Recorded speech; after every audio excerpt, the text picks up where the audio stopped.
So is Devilman Crybaby really the masterpiece anime of the year that everybody's making it out to be? Let's find out.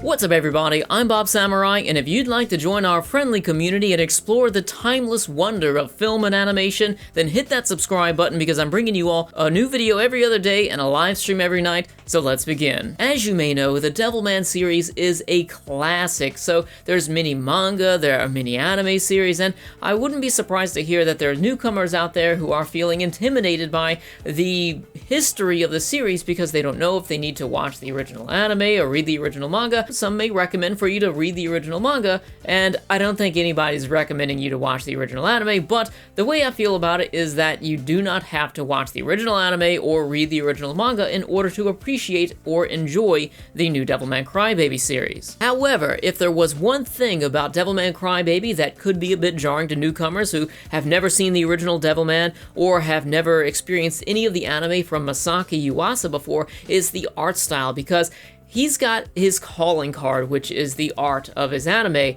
and they're not all alike, but they all do share this chaotic style to it where they almost borderline on being abstract, especially if you've ever seen Mind Game, Catsup, or Kimono Zume. That's got some pretty strange art in some of these shows that he's done before. So while I believe that anybody can pick up this anime and enjoy it, I would also suggest to watch one of two other movies that Masaaki Yuasa worked on in order to become acquainted with his bizarre vision for anime, and they're called Catsup and Mind Game, and they are quite the wild ride. The way I see it is you've got two choices. You can either go realistic or you can go abstract, and I think siding with realism in a series that is loaded with so much violence, blood, and gore would take the series in a total opposite direction instead of just being a love letter to one of Japan's classics and also being a way to reignite the spark of interest within a younger audience. You'd instead have this total edge fest, which would probably push a lot of people away. Plus, I think it would be just a little bit difficult to try and create a realistic representation of a woman whose boobs transform into demon faces with sharp teeth in their mouth and start stretching across the room and biting people's heads off. That's gonna be hard to do. The story of Devilman Crybaby follows Akira, a compassionate person who is contrasted by his best friend Ryo, a total psychopath who murders animals with a box cutter as a child. As teenagers, they seem to have grown a bit distant until one day Ryo randomly reappears, whisking Akira away with talk of demons and how they've been living on Earth and can inhabit a person's body under the right circumstances, and when they finally arrive at their destination, Akira is shocked to see that he's been taken to a rave filled with sex, music, and drugs, the perfect place for demons to manifest themselves within a person's body, except it's missing one ingredient: blood, and lots of it. I wonder where they're gonna get that. Alright, here comes that whole murderous psychopath part of Ryo's personality I was talking about, as he begins murdering people in cold blood, and the place becomes a giant bloodbath, leaving Akira in the perfect position to become the host for one of the most powerful demons ever, Amon, and here he continues to kick some serious ass. And when I say he is kicking some serious ass, I mean he is just straight up ripping demons in half barehanded out there. But of course, because Akira is an anime protagonist with a strong will, he is able to completely subdue the demon within him, allowing him to use all of Amon's strengths with none of his weaknesses as a demon living within a human world. Plus, his physique gets a total overhaul as well, transforming him from a total wimp into a muscular badass of a man who manages to invent a style of running that looks so much cooler than Naruto's. Here, Akira uses his newfound powers as Devilman to kill other demons who begin to manifest themselves in other humans, while being unaware of how manipulative Ryo is being in order to achieve his own goals. In addition to the story of Akira and Ryo, there's also several side characters who each have quite a large amount of screen time individually, yet they add very little to the overall story, with the exception of Miki, who is Akira's love interest and also one of his major links to him staying human. But the story tends to focus on several of their other classmates just a little bit too much, especially when you consider how rushed the second half of Devilman feels. In my opinion, there's one scene that perfectly explains my feelings on the second half of this anime. It's when Ryo and Akira get into a bit of an argument. Akira storms out and Ryo just so happens to turn around to find a Bible conveniently placed on a shelf there, seemingly opening the book to an arbitrary page and instantly finding a passage there that represents his true feelings feelings towards all of mankind. It feels like they have a solid vision of where they want the anime to go, but maybe they feel they don't have enough time to gradually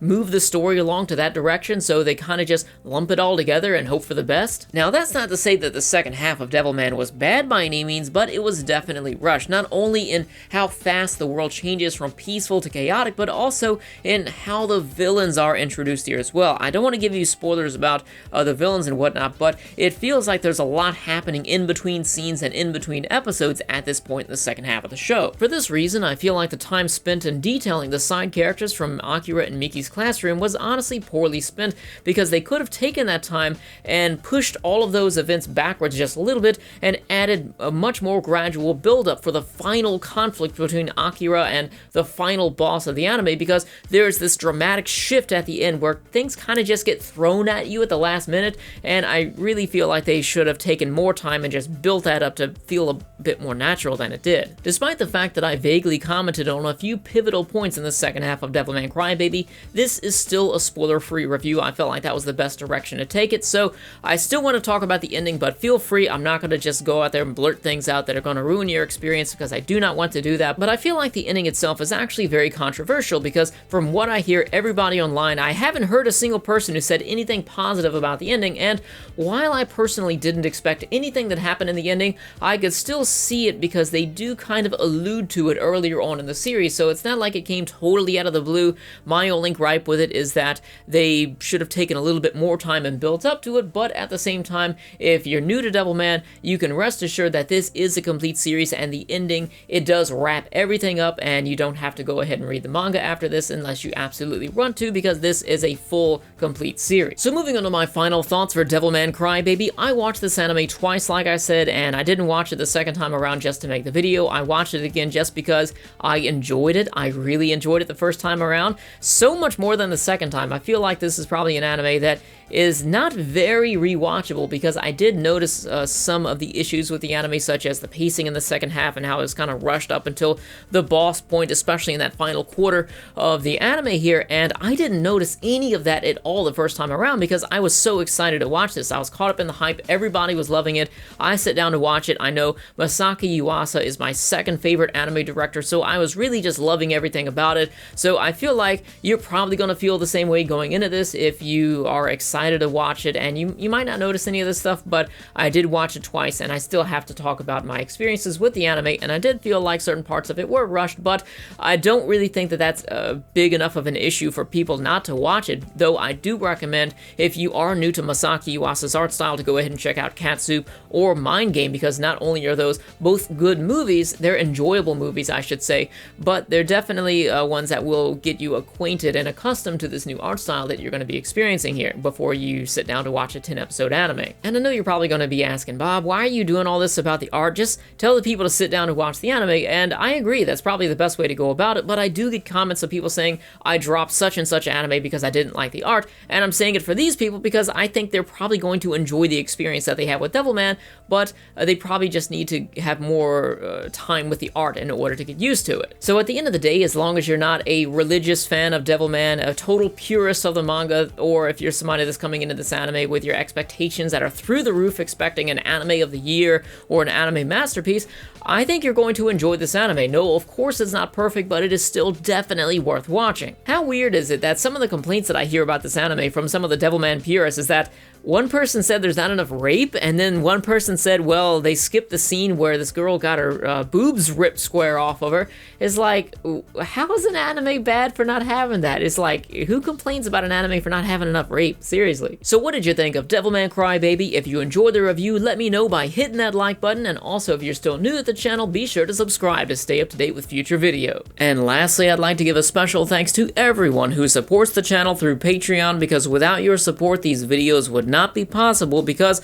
Patreon accounts for about 65 to 75% of the money that I make doing these YouTube videos here, and it is definitely something that is much needed in order to continue doing videos on YouTube here. So I wanted to give a special thanks to Marcus, the Undefeated Magician, Rob the Durataku, Naomi Johnson, Warpbait, Ben Johnson, and Light Lelouch. Thank you all so much for your support. Thank you all for watching, and I'll see you next time. Stay classy, everybody.